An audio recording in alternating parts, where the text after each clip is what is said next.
మీ నాయకుడు చంద్రబాబు నాయుడు పబ్లిక్‌గా అసెంబ్లీలోనో, ప్రెస్ మీట్‌లోనో జెప్పిండు.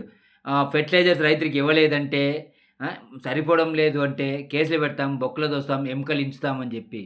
ఇంత దుర్మార్గమా? ఇంత దౌర్జన్యమా? హ్మ్. ఎంతమంది రైతులు తిని తినక లైన్‌లు క్యూ కట్టుకొని ఎండకి ఎండుతూ హ్మ్.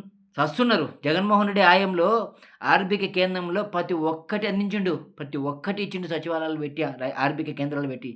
మీ నాయకుడు ఏమిచ్చినాడు రైతులకి? పోనీ పండించిన పంటకి ఏమన్నా గిట్టుబాటు ధరలిచ్చినాడా? ఇంగోటి చెప్తే ఈ మధ్య ఇంకొక ప్రచారం. ఆ పశువులకి హాస్టల్‌లు పెడతాడంట.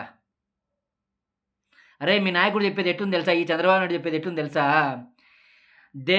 దెయ్యాలు వేదాలు చదువుతా అంటే దేవుడు గూడా నిగాతకు పోయి చూసినాడంట.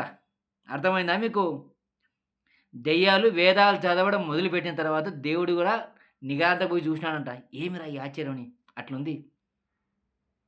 మీరు చేసే పాలన ఇట్లుంది. ఈ ఈ ఈ సామెతకి మీకు అర్థమైతది బాగా. చిగ్గుతో తలదించుకోండి. పాలన చేత కాకపోతే నోరు మూసుకొని పడుండండి. అంతేగాని కేసులు పెడతాం, బొక్కలో దోస్తాం. ఇంత చేతగా ఇంత దుర్మార్గం, ఇంత దౌర్జన్య పాలన మీది.